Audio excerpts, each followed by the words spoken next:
Hi, this is Arcus and in this Raid Shadow Legends video, we're going to be going through the Ice Golem's Peak.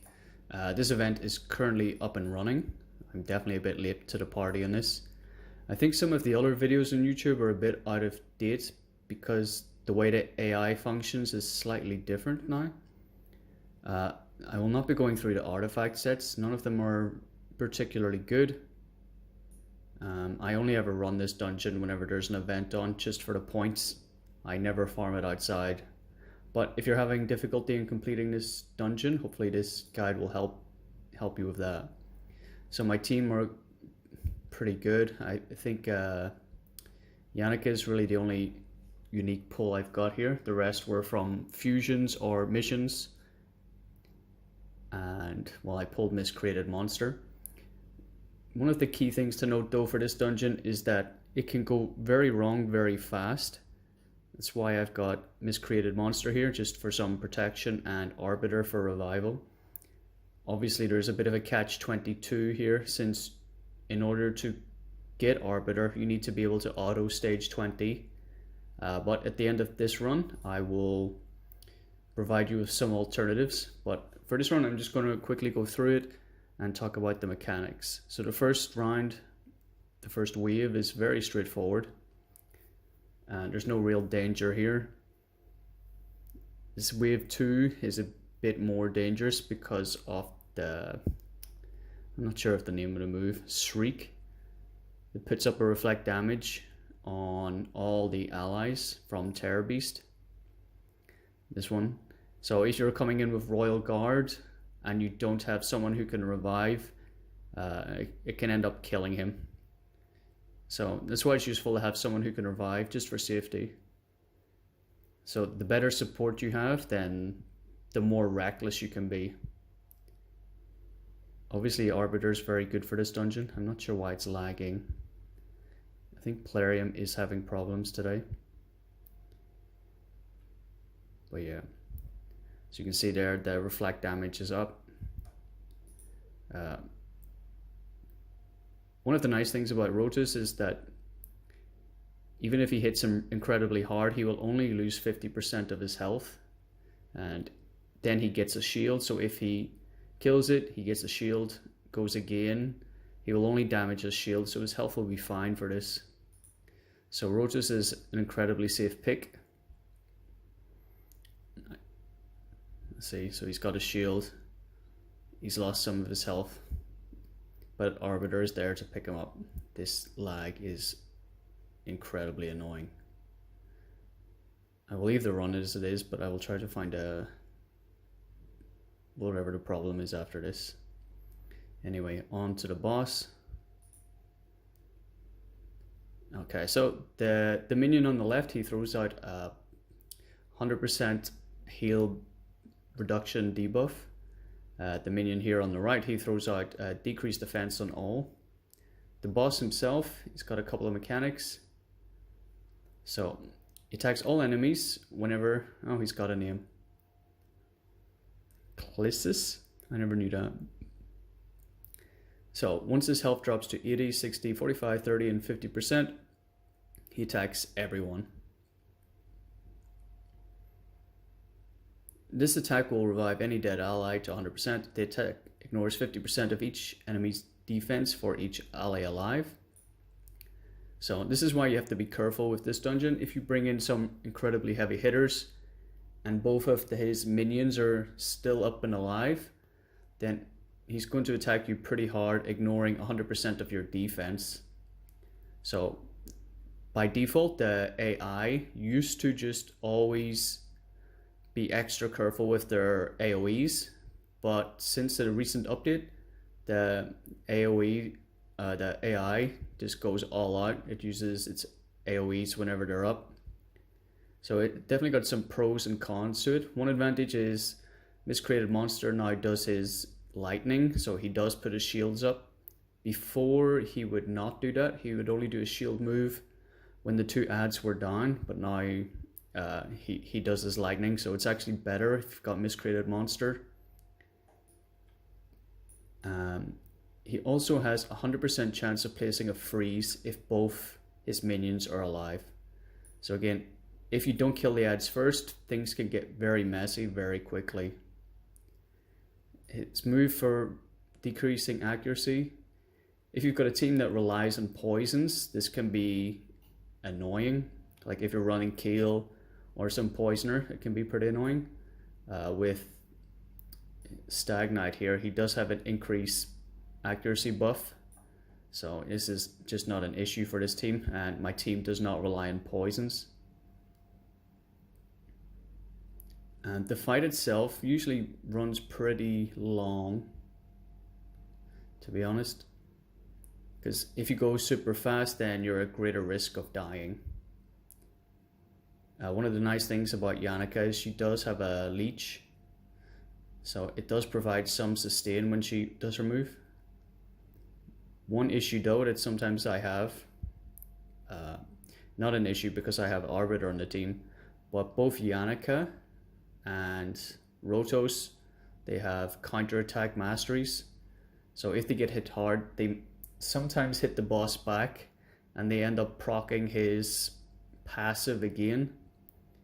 So he will revive his allies, attack, they counterattack, they bring him down again, and then I get counterattacked again, and it hurts a lot. But one of the nice things about Rotos is if he kills them with his A3, not quite like that, but like this guy, they do not come back from the dead. So you never have to worry about that ad again. You can just focus on the boss. There are not a lot of champions in the game with this skill. One that I'm currently building but I haven't tried yet is Fenax. He's an epic spirit champion. Once I have him up and running, then I will definitely bring him in here, because his block revive skill is on his A1, whereas Rotos is on his A3, and if he doesn't land it, you have to wait a few turns before it actually kicks in. See, so there it's kind of wasted.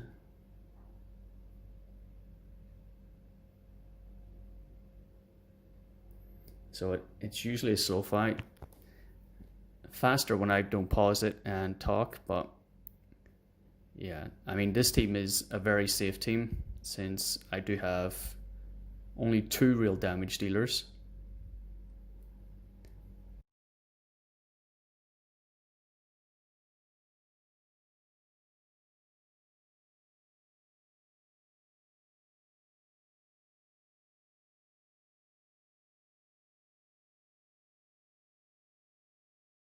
One problem with running Miscreated is once he puts up his ally protect on all your allies, and the boss does slam, especially if he's got his minions up, it can just outright kill Miscreated monster. He takes the entire damage from the rest of the team, and it could just kill him. This is why Arbiter is good backup for him. If he does happen to go down, then she can bring him back. So you can just soak up all the damage and die, and she can bring him back. Anyway, that's a super long run, mostly because of the pausing and talking. Normally it runs about 2 minutes 30. My best time was with a more reckless team. I will put in a different team now, one that is hopefully more obtainable. I'll see if I can remember the first team that I actually completed it with. Okay, so for this team, I've changed out a few people. I've got Apothecary in his lead. He's the only one that's got a meaningful aura. So he brings in increased ally defense. He's also got increased speed, and he can heal my allies if they're in trouble. He does have masteries. He's got Giant Slayer, so that will help deal some damage to the boss and the side minions. Stag Knight is still here for his decreased attack, decreased defense. He also has slow on his A1, the same as Seal of the Drakes. She brings healing. She's got healing with her passive, which is useful. She has an AoE on her A2 that can stun, and she can also revive an ally just in case something goes wrong. So a very safe pick. This created monster is still here. He can stun on his A1. Only the minions though, which will be useful. He's got his stun on his A2, puts up shields, he can heal himself and ally protect. Very useful for keeping the team alive. Keel is not particularly built for damage. He just has poisons. One of the nice things about poisons in this level is that if the poison ticks the boss beyond those thresholds, then it will not actually trigger his passive. So if, for example, the boss was on 51% and then the poison took him down to 49%, his passive wouldn't trigger. So it's one way to try to beat the boss. Unfortunately though, because the AI always targets the side ads first, it's kind of difficult to do unless you have someone who can put out lots of poisons. There are a few champions like that. Keel is one.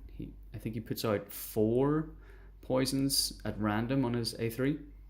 Another one that I was going to try to use was Taurus. I think he's a lizard man or skinwalker. I haven't actually fully built him yet, but on his A3 he can put out 4 poisons, 4 of the strong versions.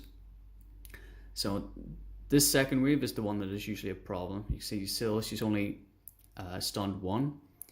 If you do have difficulties in beating this wave, you could try to put someone in here like Bellower instead of Apothecary to help control the wave.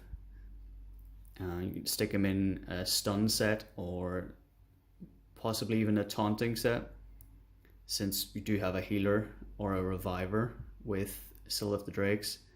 But it's really not an issue with this team since there's almost no damage. The only damage dealer is Keel, and he's on lifesteal, so he will recover some of the damage he does. So you can see they can get through this wave very safely. This team is not going to be the fastest in the world, but it should be 100% successful. I mean, there's no reason why they would die. Because their damage output is so low, it's very safe. Bizarrely with this dungeon, the heavier hitters you have, the less successful you will be in the dungeon. Unlike Fire Knights or Spiders, where you want to go full force, or even Dragons for that matter. You can see some of them, I think they've all got masteries. So the masteries are pretty useful, especially ones like War Master for getting his health down. But again, you have to be careful, because if you hit too hard, then you're going to proc the boss's passive and you are going to receive this additional damage. Frigid Vengeance. Frigid Vengeance. It sounds like some sort of retaliation from a cold ex-girlfriend. Yeah, this team should be 100% safe. So you can see Keel is laying his poisons. They are doing their A3s now, or sorry, their AoEs now. Before, it used to be just single target all the way. So one thing you need to be careful of, and some of the videos on YouTube are a bit outdated, because before they would only target the ads with single damage. They would never use their AoEs. So now you cannot bring in lots of AoEs, otherwise the boss will bring back the ads. If you counterattack, the boss will attack again, ignore all your defense, freeze you. The second minion will put out decreased defense and you just get wiped. Keel is actually doing pretty well with his poisons this run. I think that the fight will probably last 5 minutes. From this point there's no real danger. You can see everybody will always be healthy thanks to Syl of the Drakes and Apothecary. If I wanted the run to go faster, I could probably take Apothecary out and throw in a damage dealer. That would have made more sense. But anyway, if this is your first run and you're just trying to go for Arbiter, or perhaps you're leaving your computer on or your phone on all night just auto farming, this team is very safe. It is a bit slow, but it is incredibly safe. You can see everybody's still at pretty much 100% health. The side minions haven't had a go yet, thanks to the speed boosts of Apothecary. And yeah, they're doing very well. Also thanks to the stuns of Miscreated Monster and Syl of the Drakes. You can see there, stuns go out. So I think Miscreated Monster has definitely gotten better for this stage since the change to the AI. Because before he would only do his A2 whenever the side minions were down, and if he's only attacking one person, he actually puts up a very weak shield. But now in his A1 he stuns pretty effectively, helps get decreased defense out, and so yeah, it'll be a successful run. I will just forward it to the end and talk about alternatives and maybe even troubleshooting, like if you have issues with previous stages, on what you can do.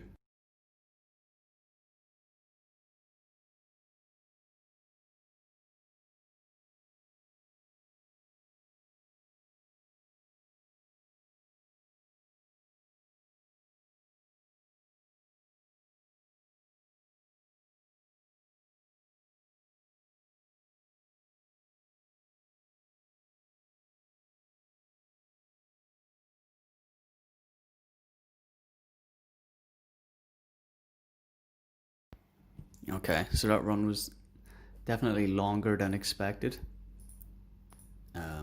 Mostly because I only had one real source of damage, although Syl and Miscreated Monster both did quite a bit. My team was a bit too safe. I could have went a bit heavier on the damage, but yeah, that is the basic way to do it. So you've got a damage dealer. Poisons are very effective. Decreased attack, decreased defense, helps reduce the attack the boss does to your team. You can have someone for shields, someone for healing, possible revives, and speed boosting also helps because it cycles your turns faster to help do more damage. That is the basic team composition. Some issues you may have though earlier on in the earlier stages, I know I'm having them with my alt account, is that you do too much damage too early. Let's just throw away a key or throw away energy. Let's see how this works. So one of the issues is that if you're in the earlier stages and your team are doing too much damage, then you proc the boss's passive much earlier, and that can end up you just wiping much faster. So you have to be careful when you're in some of the earlier stages. Make sure your team are tanky enough. If, for example, you're running Kale or a damage dealer, you may want to put HP chests on them instead, because the boss ignores defense. This could end up, see, so Kale's one hit, just immediately proc the boss's passive.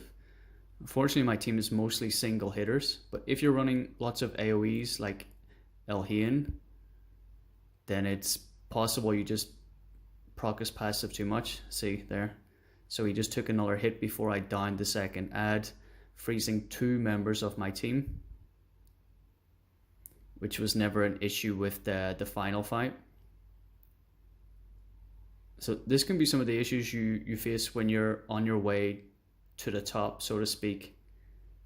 You end up proccing his passive so much that he freezes you faster.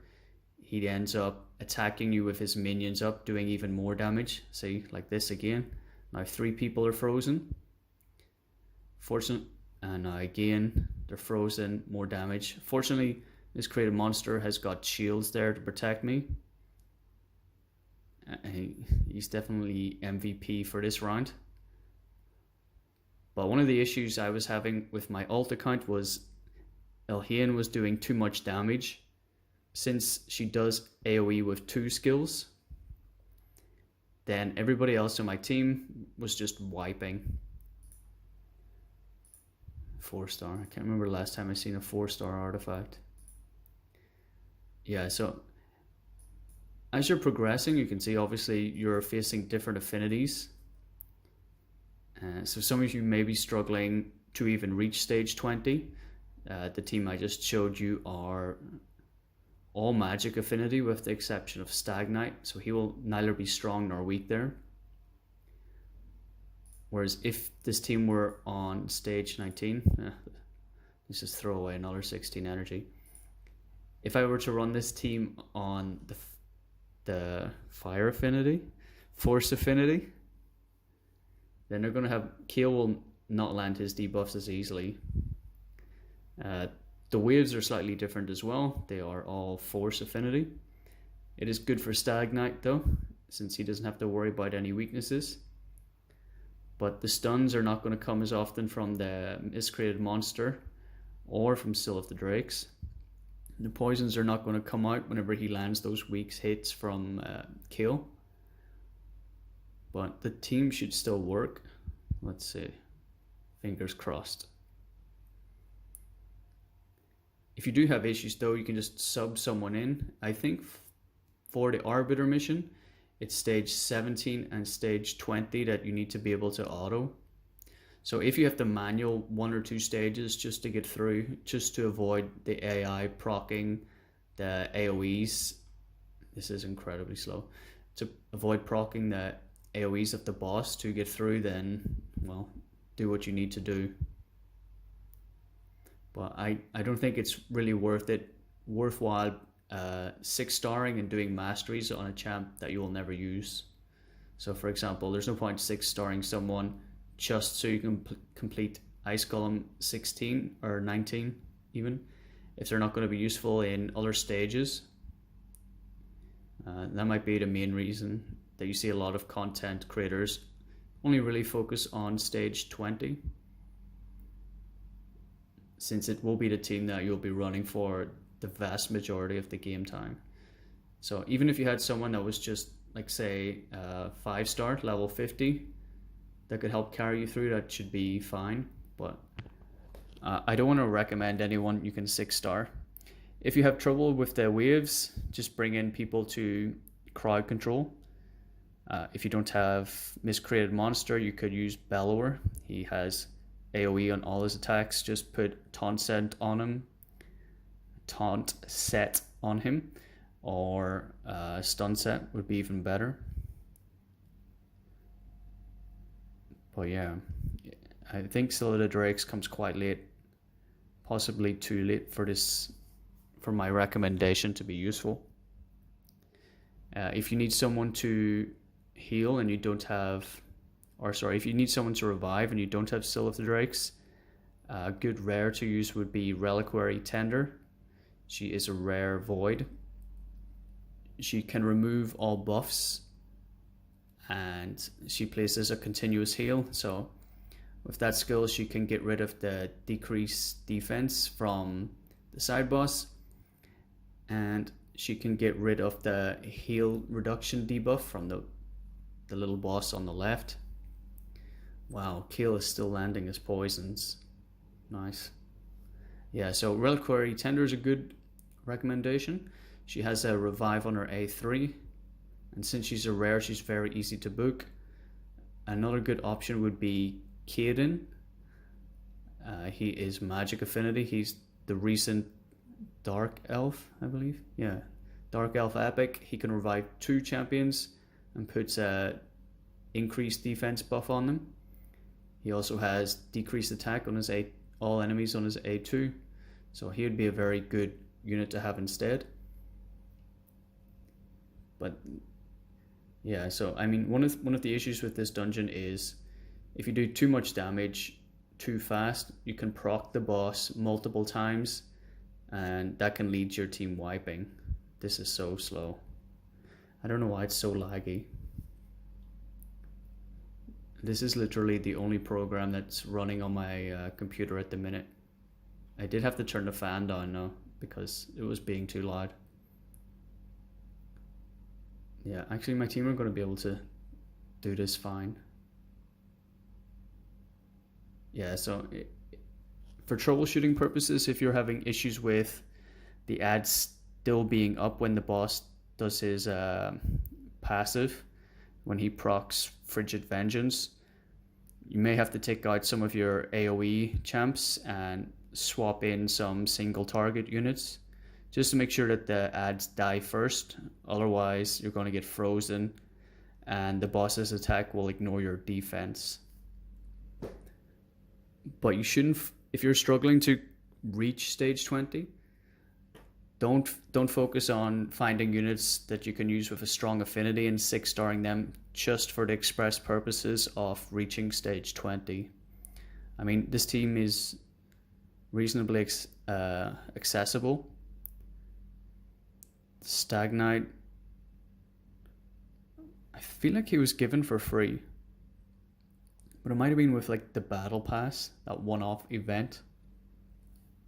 But still, if the Drakes, she is a login reward. Instead of Stag Knight, you could use Madame Cerise, but she is more difficult to get. And sometimes her A2 can be a bit annoying. It's very useful for the second wave on stage 20, since she has a chance to steal the buffs, and she is able to remove the buffs. But it could end up, it's just an extra AoE that might end up proccing the boss's passive. So you can see he's loaded up with poisons, so hopefully you can see that once his turn meter fills all the way up, it won't actually proc his passive. See, so it didn't actually proc the Frigid Vengeance there, because the damage came from the poisons. I believe it also works for HP burns. This run is almost slower than the stage 20 run. Once the boss reaches a certain health threshold, the AI will just target him instead. They won't even worry, although Miscreated Monster decided not to do that. No, Stag Knight's on it. That's so random. Stag Knight attacked the boss, but still went for the side minions. Never mind. Done. And a 6-star. Nice. The more points, the merrier. I guess I will have a quick look at the gear then for these guys. So Syl of the Drakes. That's reasonably random. I think I wanted to try to build her for some damage. So we got accuracy, speed, divine crit. These are probably crit damage. Yeah. Her crit damage is reasonably high. Defense. Oh, I got away with defense percent boots. That's nice. Still 170 speed. Yeah, for Syl of the Drake, you want her to go as fast as possible so she can have more turns, because on her passive, she can heals all allies by 10% of their max HP, and she places a random increased speed buff on an ally. A good set on her would also be Relentless, if you were able to pull it off, because if she procs it, then it's another free heal, and it speeds up or increases, or sorry, even decreases the time it takes to use her A2, which has a chance for a stun. Who else did I use? Miscreated. My Miscreated monster has got quite high HP. 96k. He still has 176 speed. His accuracy is a bit overkill. I honestly haven't changed his gear since I got him. I think I just got lucky with some of the substats. You can see it's a broken set here with the random gloves. I think they were just, yeah, I could swap that out easily with maybe extra speed. Yeah, I think you really want to be aiming for about 230, 240 accuracy. That seems to work. I mean, some of his gear is not fully upgraded as well, but he's still pretty good. This guy's on a shield set, so if you're having a lot of trouble, you should definitely bring in someone with a shield set. So he's on shield and divine speed. His chest is a crappy flat HP, which would not meet Hell Hades' approval.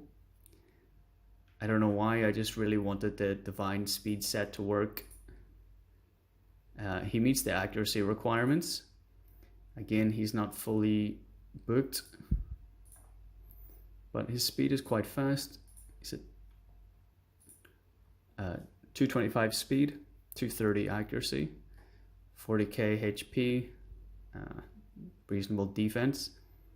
Obviously, if I had a better chest, it would be even better, but You want the decrease defense, decrease attack to go first. Apothecary I've also not touched for an incredibly long time. You can still see some of the pieces are green. Definitely not very high end. He doesn't need any accuracy, but I have him with 153. Most of it's from the Great Hall. So he's on 225 speed. Again, I haven't touched him. I only broke him out once I started making these videos. Kill. Lifesteal. Again, he was used for clan boss.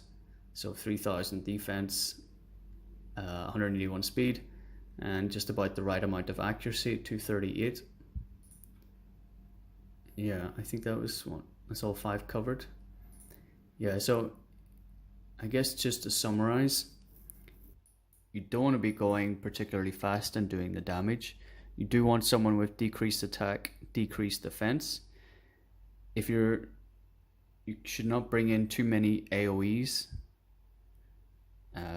because when your characters use the AoE, they'll damage the boss, and if they bring the boss down below a certain threshold, he will do his Frigid Vengeance move, which will do a lot of damage if the ads are still up, and is a higher chance of freezing you, which can lead to you wiping. So if you're against the boss and you find yourself frozen a lot, it's probably because the ads are up, and he does more damage because he ignores 100% of defense. So make sure everybody in your team is up to level 60.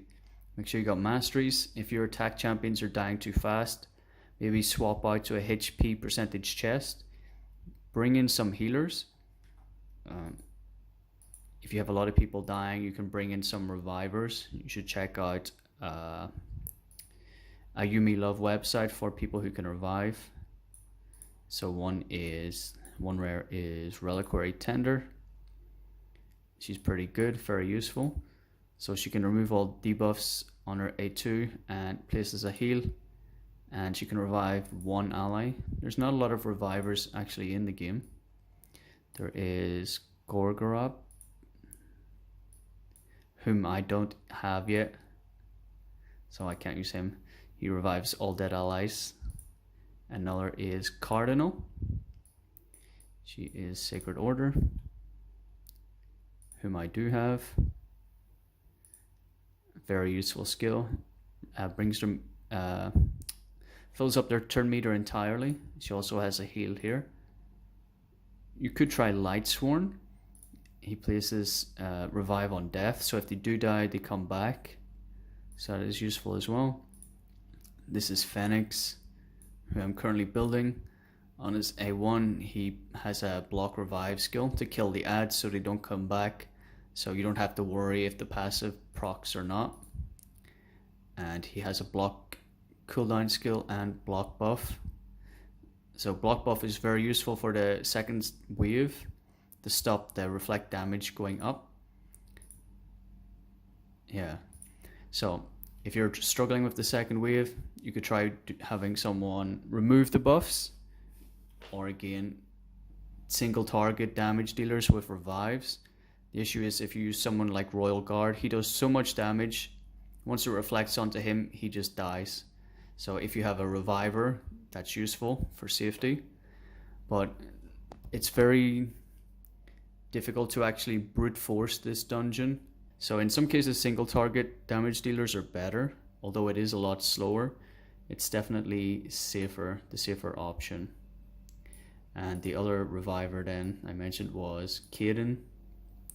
He brings back 2 allies, only 2, but with 50% HP and increased defense on them. So he is one alternative. He does have attack down on his second skill. Taunt on his first, not particularly useful. There's one option. There's also Luria. She has